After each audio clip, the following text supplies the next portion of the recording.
vamos dar, Bezrat Hashem, com a ajuda de Deus, uma ideia da Tefilá do Yom Kippur.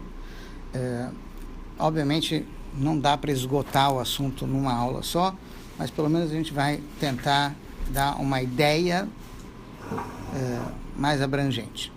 Primeira coisa que a gente precisa saber, isso daqui é importante, sempre, não apenas em Yom Kippur, existem 5 níveis da alma. Tá? Quantos? 5. Tá? Esses 5 níveis da alma, obviamente, pessoas mais sensíveis talvez tenham a capacidade de senti-los um pouco melhor, mas a ideia é de que a gente acessa, a gente aciona, a gente tira esses níveis do seu potencial para o nível prático de formas diferentes, em níveis diferentes. Então, vamos colocar isso em termos um pouquinho mais simples e práticos. Você tem o nível mais baixo da alma chama-se Nefesh. Tá. A gente está falando, obviamente, da alma divina. Tá. Então, o nível Nefesh... Tem alma animal também. Tem o nível Nefesh, da alma divina, que a gente aciona, a gente acessa, a gente leva à tona na medida em que a gente engaja o pensamento, a fala e a ação em mitzvot, em estudo de Torá.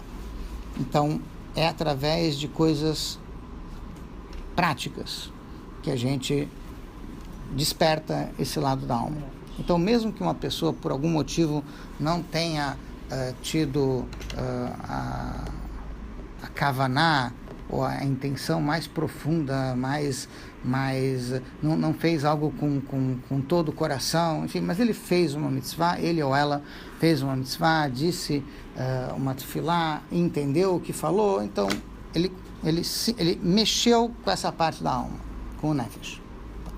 Quando a pessoa consegue acionar também os seus sentimentos, ou seja, ele faz algo com o coração, com mais coração. Isso nem sempre depende da gente, tem momentos que a gente está mais inspirado, menos inspirado, sente mais, está mais sensível, está menos sensível, e aí nesses momentos a gente também consegue acionar mais um nível da alma, que é o nível de Ruach. Quando a gente tem plena consciência, daquilo que a gente está fazendo, quer dizer, a gente entende, usa o intelecto, e com o intelecto a gente consegue pegar a tefilá da maneira que precisa, ou as mitzvot que a gente está fazendo da maneira que precisa, aí a gente consegue atingir o nível de Neshama, e depois você tem 2 níveis da alma, que são Hayá e Yehidá.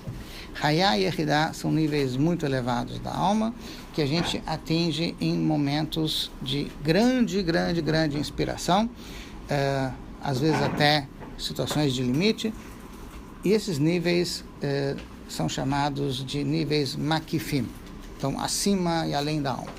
Tá. Se costuma dizer que no Shabat você tem uma alma a mais, que vem no Shabat, e com essa alma a mais você consegue desfrutar mais do Shabat, você tem uma... Aí... A Rose morreu enterrada viva e morreu de frio. Nossa, faz tanta copa. Bom, no Shabat... Quando você tem esse nível da Neshama, o nível mais alto, vamos dizer assim, os 2 níveis mais altos, tá? Na verdade, o que está acontecendo? Você não tem uma alma nova. Não é que você no Shabat ganhou uma alma que veio de algum lugar e depois foi embora. Ela já estava dentro da gente, só que depois ela deixou de ser acessada. Tá? Isso aconteceu com a tefilá, enfim, isso acontece com o Shabat em si. Então, no Shabat e no Yom Tov, a gente atinge um 4º nível da alma, e esse é um dos motivos pelo qual no Shabat e no Yom Tov você tem 4 tefilot. Porque Shacharit, quatro níveis de alma no Shabbat, isso, que estão mais acessíveis, mais Hayá. Nesse caso, é Yerdá último. Então, o que significa isso? Que na prática você tem 4 níveis que você atinge no Shabbat com mais facilidade. Durante a semana, os outros 3 níveis a gente atinge com mais facilidade. No Shabbat, o 4º nível você atinge com mais facilidade. No Yom Tov também. Daí porque você tem um Musaf, você tem uma 4ª tefilá durante o Shabbat e Yom Tov. Se atinge com mais dificuldade, mas se atinge ou não Sim, se atinge? atende. No Shabbat é mais fácil. Né? Isso. É por isso que a relação sexual permitida. Depois, não agora. Deixa o Rabino explicar tudo no final, a gente abre para pergunta. No Yom Kippur, você tem 5 tefilot. Neilá é a 5ª. Isso quer dizer que no Yom Kippur você consegue atingir o nível mais elevado da alma. Isso, normalmente, a gente vê que acontece na Neilá, no finalzinho do Yom Kippur, tá? Que é a tefilá, é o auge da tefilá, o ponto alto da tefilá. Muito bem. Aí você tem, vamos assim, uma ideia geral, tá? Que são 5. Por que no Yom Kippur são 5? Por que nos outros dias são 4? Por que durante a semana são 3? Porque, de modo geral, nos outros 6 dias da semana, a sua tefilá é Shacharit, Mincha e Arvit. Você não tem Musaf. Você só tem aquelas 3, porque esses são os 3 níveis da alma que a gente consegue acessar mais facilmente durante a semana. Tá. Yom Kippur é o dia do perdão. Sim? Tá. A palavra Kippur está relacionada com a palavra kapará. Kapará quer dizer expiação ou limpeza, no sentido de limpar a barra. Sim? Muito bem. Aí o que acontece? A Torá nos diz que de uma certa... Rabino, precisa do telefonema urgente, essa mulher não quer deixar. O telefone não pega. É mentira dela, por Toma favor, aqui, mas o Rabino. meu pega. Você Toma. chega aqui. Não vou chegar, não vou perder a aula. Você pode ligar? Posso. Tá aqui. Pode discar e pode telefonar. Pronto. Lá fora, por favor. Não, você disca, Miriam. Disca direto? Disca direto, os números estão aí. Desculpa, gente. Vai lá fora, por favor. Bom, vamos lá. Essa é a nossa mitzvah. Como a gente sabe, Yom Kippur é um dia muito especial. Como Yom Kippur é um dia muito especial, então, obviamente, que a tefilá do Yom Kippur é uma tefilá especial. Tá. Não só porque... Isso. Não só por ser uma tefilá mais comprida. Yom Kippur, a gente falou que é um dia muito especial. Obviamente, todo mundo sabe que é especial porque a tefilá também é muito especial. E a tefilá, e a tefilá do Yom Kippur parece enorme, gigantesca, porque o Mahzor do Yom Kippur também é enorme. Quer dizer, tem muito texto, tá? E, obviamente, como a gente já viu em várias ocasiões, é quase que um costume judaico se perder durante a tefilá de Yom Kippur. E o motivo é muito simples, porque, primeiro, não é todo mundo que chega na mesma hora. Segundo, independente do horário que a pessoa chegou, nem todo mundo consegue se localizar dentro do Mahzor. Tá? E terceiro, porque tem muitos acréscimos na tefilá de Yom Kippur que você não vai encontrar o resto do ano. Então, é óbvio, fica muito difícil da pessoa conseguir acompanhar. Então, vamos tentar simplificar dentro do possível aquilo que a gente vai fazer no Yom Kippur. Então, em primeiro lugar, é preciso saber que a tefilá de Yom Kippur é igual, de modo geral, a tefilá do ano inteiro, no sentido que você tem todas as partes da reza, vamos dizer assim, como no Shabbat, como no Yom Tov. A primeira parte segue normal, até o Shema Israel, depois do Shema Israel você tem a Amidah, e o que realmente muda um pouquinho, como a gente já falou antes, é que na Amidah do Yom Kippur vai se falar sobre Yom Kippur. Bom, Rabino, tá. A Yom Kippur foi ontem. Teve jejum e tudo. Sim. Isso. Não. Já teve a redenção hoje. Foi a redenção. Minuto. Vamos terminar as ideias. Então, aonde começam as dificuldades, de modo geral? Tá. Então, tudo começa quando Hazan repete a Amidah em voz alta. E é basicamente aí que as pessoas começam, assim, não necessariamente todo mundo, mas muita gente corre o risco de se perder durante a Tefillah. Então vamos entender primeiro, independente daquilo que o Hazan vai repetir em voz alta, o que a gente acrescenta de modo geral na Tefillah de Yom Kippur, que é importante, básico. Sem isso, realmente, a gente não cumpriu, vamos dizer assim, com aquilo que a gente deveria fazer no Yom Kippur. Então, isso vai se resumir a alguns pontos importantes. Primeiro, como a gente já falou antes, a Tefillah é comparada com uma menorá. A menorá tem 3 braços para a direita, 3 braços para a esquerda e tem o corpo que fica no meio. A mesma coisa se aplica em relação à Tefillah de modo geral, a Amidah. A Amidah tem 3 brachot no início, 3 brachot no final e tem as brachot do meio que ficam entre essas 3 iniciais e as 3 finais. O ano inteiro, durante a semana, a gente tem 3 iniciais, 3 finais e 13 no meio. Shabbat e Yom Tov só tem uma brachá no meio, que é a brachá que fala do Shabbat e do Yom Tov. A gente já falou que Rosh Hashanah é diferente, tem 3 no meio. E Yom Kippur volta ao seu esquema normal, 3 antes, 3 depois, e uma brachá que fala do Yom Kippur no meio.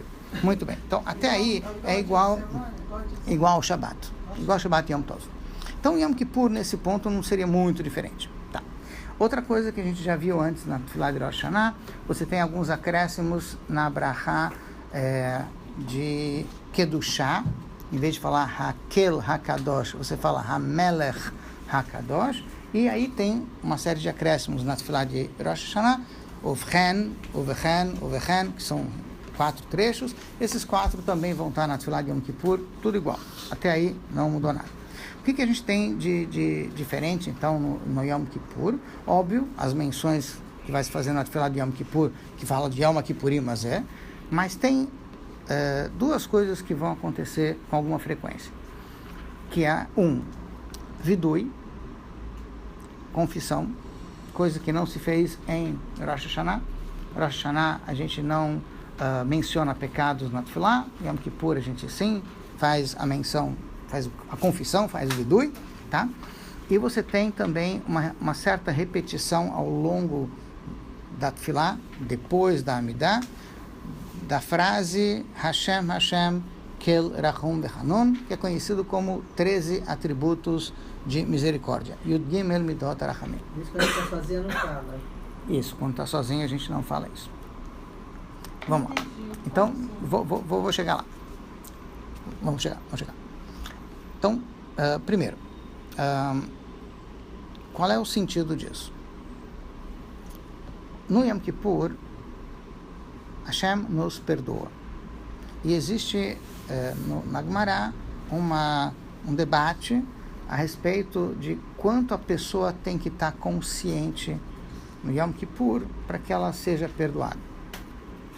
A conclusão final, pelo menos básica da Gemara, é que tem que haver um mínimo de consciência por parte da pessoa. Ou seja, tem que haver alguma coisa de tchuvá. Alguma coisa tem que ver. O que significa isso em termos práticos? Que a pessoa precisa saber que é Yom Kippur, precisa querer se aproximar de Hashem. Em algum sentido, de alguma maneira. Tá. Outra coisa que também é simples, é que é importante que a pessoa cumpra o Yom Kippur. Então, cumprir o Yom Kippur, basicamente, é se abster de certas coisas, não comer, não beber, não comer, não beber, não usar calçados de couro, perfumes, banho, enfim. Tá. Isso tudo está incluído numa frase que está na Torá, Ve'initem et nafshotechem, vocês têm que se auto-afligir, e a Torá te menciona em 5 lugares diferentes o que significa a palavra inui. essa aflição, vamos chamar assim, esse afligir, que se refere a esses 5 tipos de coisas: comer, beber, tomar banho, etc. Tá, que a gente falou antes. E daí vem a palavra ta'anit, que nós traduzimos como jejum, e desse mesmo verbo vem a palavra ani, pobre, o aflito, porque tá dentro da mesma ideia. Tá? Muito bem. É óbvio que faz parte de eu querer me aproximar de Hashem, eu também cumprir essas 5 coisas no Yom Kippur. Tá? Porque se eu realmente quero me aproximar dele, eu faço então o que ele me pediu para fazer nesse dia. Tá. Mas isso não tem a ver com a Tefilá. Então vamos voltar para a Tefilá. Quando a Torá fala para a gente que existe uma mitzvah que provavelmente é uma mitzvah sui generis, totalmente diferente de outras mitzvot da Torá, porque outras mitzvot referem-se a ações de modo geral, ou a gente tem que falar alguma coisa de modo geral. E aqui, essa mitzvah é uma mitzvah que tem a ver com uma decisão, que é uma coisa bastante abstrata. Tá? É a mitzvah de fazer tshuvah. Existe essa mitzvah na Torá. Tá? E a tradução de tshuvah, literalmente, é voltar. Em vários lugares se traduz tshuvah como arrependimento. Arrependimento é uma parte do processo, mas não é toda a ideia da tshuvah. Tshuvah é a ideia de voltar. Mas tshuvah significa que a pessoa tomou uma decisão, não vou fazer mais o que é errado, vou começar a fazer o que é certo. Então, essa decisão... Isso. Depois pede desculpa à pessoa, a Deus. Isso. E depois ela... Exatamente. Tá? Mas é uma decisão. Em outras palavras, é uma coisa que não envolve uma ação. Então, interessante que essa decisão é a tshuvah. Não precisa mais do que isso. Você tomou essa decisão, você realmente, como você disse, se arrependeu, então você já fez a tshuvah. A Torá acrescenta o lado prático. Ou seja, se você for procurar na lista das 613 mitzvot, a mitzvah da tshuvah, ela vai aparecer com a mitzvah de vidui, de confessar os pecados. Tá? Então, faz parte do processo da tshuvah a pessoa admitir que errou, que é essa ideia de arrependimento, que é essa ideia do vidui. Tá? Então, o vidui é uma parte proeminente da Tefilá do Yom Kippur. Você vai ter o vidui de 2 formas. Você vai ter o vidui, vou chamar ele de curto, você vai ter o vidui comprido. Tá? Os dois estão no finzinho da Amidah. Ou seja, diferente do resto do ano, a gente normalmente teria o vidui depois da Amidah. No Yom Kippur, o vidui faz parte do final da Amidah. Tá? Então, se você pega, por exemplo, a Tefilá da noite do Yom Kippur, Arvit... Mas o vidui é quanto da reza no final? No final. Então, o que quer dizer? No final da Tefilá, pega um Arvit, por exemplo, de Yom Kippur. Arvit, de noite. Lá, depois do Kol Nidre é a primeira reza do Yom Kippur, aí depois tem o Arvit, aí depois, o que tem no Arvit? Você vai ter Sim Shalom, a última brachá da Amidah, e depois, estou na página 37, para quem está com o Mahzor, tá? E aí, depois do Sim Shalom, você vai ter um trechinho que é o vidui, Hashamnu Bagadnu, esse é o vidui pequeno. Depois você vai ter o vidui... Não. Kol Nidre, depois do Kol Nidre, logo no começo. No começo. Nessa parte Começo do Yom Kippur. também? Ó, então o que acontece? Nesse trechinho da Tefilá, que vem no finzinho da Amidah, tá emendado com a Amidah, a gente vai ter 2 momentos em que a gente fala Hashem, errei. Tá. Para que a confissão seja um pouquinho mais completa, a gente capricha um pouco mais. Então a gente diz assim, Hashem, Hashem, errei, e como eu não lembro de tudo que eu fiz de errado, eu vou dar uma confissão de A a Z. Como assim de A a Z? Eu vou usar palavras do Aleph Beit, que começam com Aleph, com Beit, com Gimel, com Dalet, até a letra Taf. E que Deus considere incluído nessa confissão todas as outras coisas que talvez eu não lembro, ou talvez eu não sei me expressar, e que isso tudo esteja incluído já na minha confissão. Então, a confissão, o vidui, começa no trechinho que está assim, Eloqueinu veloquei avoteinu, tavol lefanecha tefilateinu. Essa é a introdução. Vidui é igual da noite. Isso. De dia, em todas as tefilot vai ser igual. Tá? O sistema. Sim, mas é a mesma coisa. Tá? Então, o que acontece? Eloqueinu veloquei avoteinu é a introdução. Hashem, Deus dos nossos antepassados, tá? Por favor, nós somos um pouquinho teimosos, nós somos um pouquinho obstinados, mas aceite a nossa tchuvá. Basicamente é isso que a gente fala na introdução, tá? A gente não é perfeito, mas a gente confessa que errou.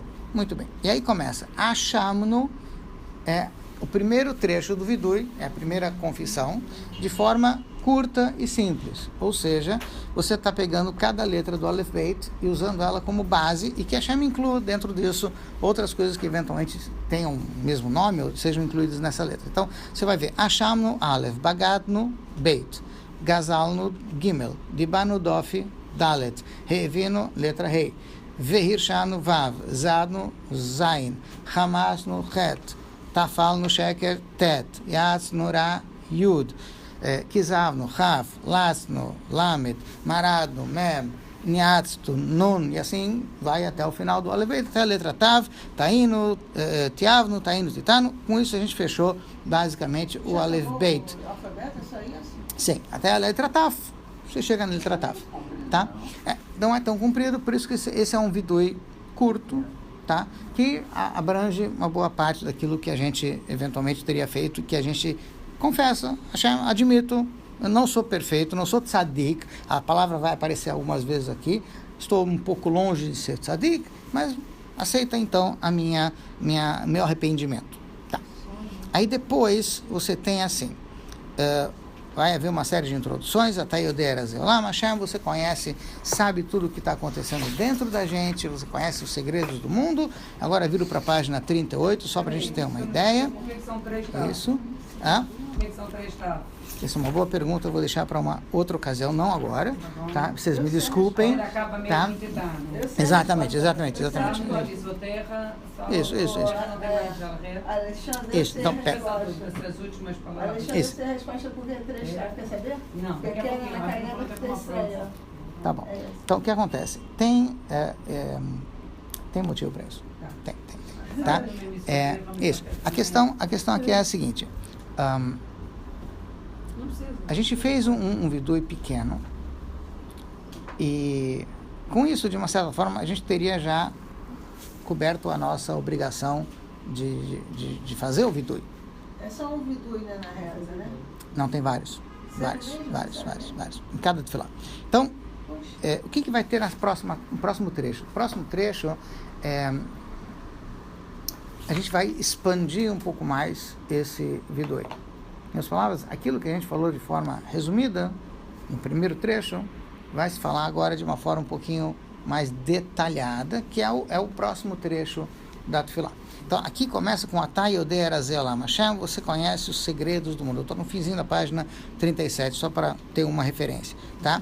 Então, ali, a gente começa com a ideia de que tem muito mais coisas sobre as quais eu preciso me redimir, me colocar diante de Hashem, tá? E aí, isso é uma coisa que está um pouquinho mais ligada com o Yom Kippur propriamente dito.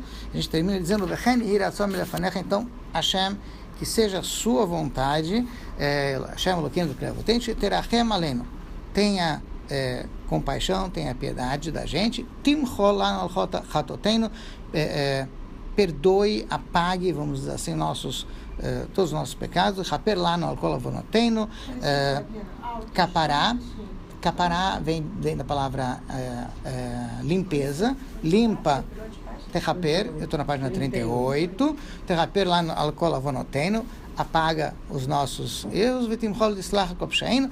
São várias expressões que eu teria que explicar cada uma por si só. Você tem em hebraico het, que é pecado, que a tradução, na verdade, não é pecado, é falha. Faltou, het, que a gente normalmente traduz como pecado, tá? Em hebraico quer dizer falhou, falta alguma coisa. Tá? É um tipo de erro. Podia fazer mais, não fez. Ou aquilo que tinha que ser feito não foi feito. Tá? Mas é uma falha. Tá? Você tem avon, que é uma coisa um pouquinho mais consciente.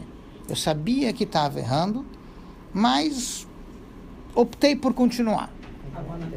Tá, isso é avon. Isso é o avon. É uma coisa um pouquinho mais consciente, tá? Pecha é... Avon é no sentido de sabia que tinha que fazer, não fez isso? A pessoa está consciente, mas mesmo assim não conseguiu fazer. Por que não conseguiu fazer? Ou porque errou? Porque o Yetzer Hará foi muito forte, enfim, o momento, a situação é que fez a pessoa errar. Mas ela estava consciente, infelizmente ela sabia que estava errando. Tá? Tava mais consciente. Tá? Pecha já é uma coisa um pouquinho mais, em hebraico a tradução seria mais ou menos crime, tá? Pecha. Isso, tá? Pechaeno, tá. Então, seria mais crime. Crime em que sentido? Aqui no caso é que a pessoa intencionalmente quis fazer algo de errado. Tá. Então, em todos esses casos, a gente fala, Hashem, agora que eu estou mais consciente, eu peço, por favor, me perdoe em todos eles. Todos esses níveis de erro, porque a gente pode errar de várias maneiras, tá? E uma vez que a pessoa se arrependeu, ele pede, então, agora sim, de forma mais específica, que Hashem perdoe cada um desses níveis de erro. Tá? Então, por isso que ele falou aqui que Einanu Tzadikim. Nós não somos tzadikim, por isso foi na introdução do Atay Yodea. Aí ele continua dizendo assim, esse trecho é conhecido no Mahzor, se pegar a Mahzor, a Tefilá inteira, você vai ver que esse trecho é conhecido como Al-Het.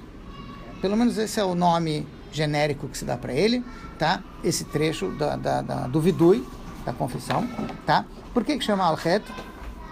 Porque esse trecho fala sobre pecados específicos, mas ele chama todos eles de Het, de falha. Ele não usa avon, não usa pecha, ele não chama isso de intencional, ele não chama isso de consciente, ele chama isso de falha. E vai até o fim. É Het. o que mais? Falha.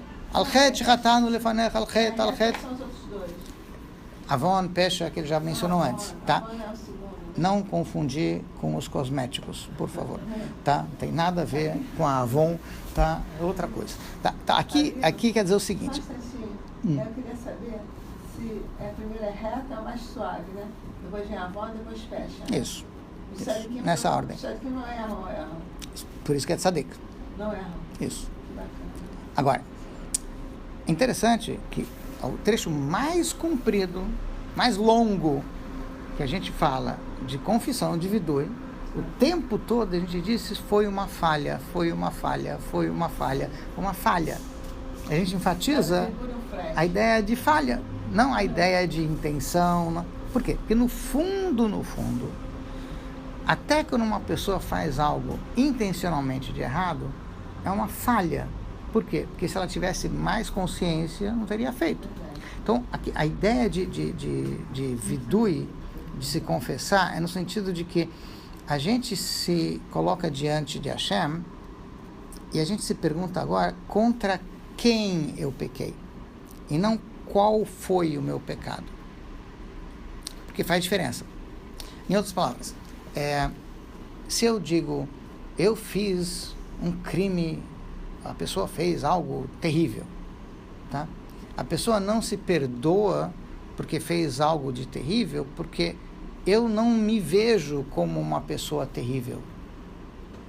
Eu não me sinto uma pessoa ruim. Então, isso faz mal para mim. Só um minutinho. O que quer dizer faz mal para mim? Eu me sinto mal, como eu pude fazer uma coisa dessas? Mas não que eu me sinto mal porque eu fiz algo de errado contra Hashem. Em outras palavras, a pessoa, na verdade, não se arrependeu de ter feito algo contra Hashem, e sim, ela se arrependeu de ela ter sido uma pessoa ruim. E toda a ideia em relação a Hashem é de que a gente se coloca diante de Hashem conscientemente e diz: Hashem, me perdoa se eu lhe magoei. Não que eu fui terrível, e sim que eu fiz algo que para você é algo que lhe magoa, que lhe faz mal, que você não gostaria que fosse feito para ti. Isso é basicamente o que consta no início do Al-Het. Dentro da ideia do Al-Het, a ideia de falha, nós falhamos na nossa relação com Hashem. Por outro lado, também o Al-Het, ele é dito em frases duplas, ou seja, o Al-Het são duas frases, cada uma delas terminando com uma letra do Aleph Beit. As duas primeiras frases terminam com Aleph, as duas segundas frases terminam com Beit, as duas terceiras frases terminam com Gimel, e assim vai até o final do Aleph Beit. O Aleph Beit é repetido então duas vezes. Uma das ideias que tem por trás desse conceito do Al-Het é de que a gente está fazendo tshuvá, procurando fazer tshuvá pelas nossas falhas, porque no fundo nós temos uma alma divina e a gente sim quer acertar, mas por outro lado, nossas falhas nos atrapalham, e esse conserto, essa tshuvá, tem que ser feita de forma dupla. O que quer dizer de forma dupla? A gente fala que toda a ideia de tshuvá, a pessoa quando resolve se aproximar, se reaproximar de Hashem, ou novamente ficar mais próximo, ela tem que fazer tudo em dobro. A figura de linguagem que pode se usar nesse caso é a seguinte: Yaakov Hela Nahalató, a relação da gente com Hashem é como se fosse uma corda que está aqui embaixo, mas que o topo dela se encontra lá em cima. Essa corda seria o relacionamento da gente com Hashem. Uma vez que há um rompimento nessa corda, naquele ponto onde cortou a corda, se você quer consertar, reativar o relacionamento, aí você vai ter que fazer um nó. E quando você faz um nó no ponto onde rompeu a corda vai passar agora duas vezes e não apenas uma vez. E tudo que a gente faz, que fazia antigamente, agora vai ter que ser feito em dobro, com o dobro de kavaná, com o dobro de intenção, com o dobro de esforço e com o dobro de satisfação até um certo ponto, porque a pessoa sabe que está se aproximando. Então a gente repete o Aleph Beit duas vezes, basicamente para enfatizar que tshuvá significa fazer tudo em dobro. Se eu estudava a Torá uma folha por dia, agora tem que estudar 2 folhas por dia. Fazia uma mitzvah, agora vamos fazer 2 mitzvot e assim por diante. Essa é basicamente a ideia da tshuvá. Por outro lado, você termina a Amidah, termina o Al-Het, o Vidui, depois da Amidah, e depois quando o Hazan repete a Amidah em voz alta, você vai ter que falar novamente. Quando o Hazan, que está falando em voz alta, repetir toda a Tefilá, você vai repetir novamente o Al-Het e o Vidui, enfim, o primeiro pedaço, a Shamnu e o Vidui, junto com o Hazan, e isso vai ser feito em todas as Tefilot, exceto na Tefilá de Neilá. Neilá só vai ter o Hasham no Bagano, não vai ter o Al-Het, a última parte que a gente falou agora, que a gente explicou.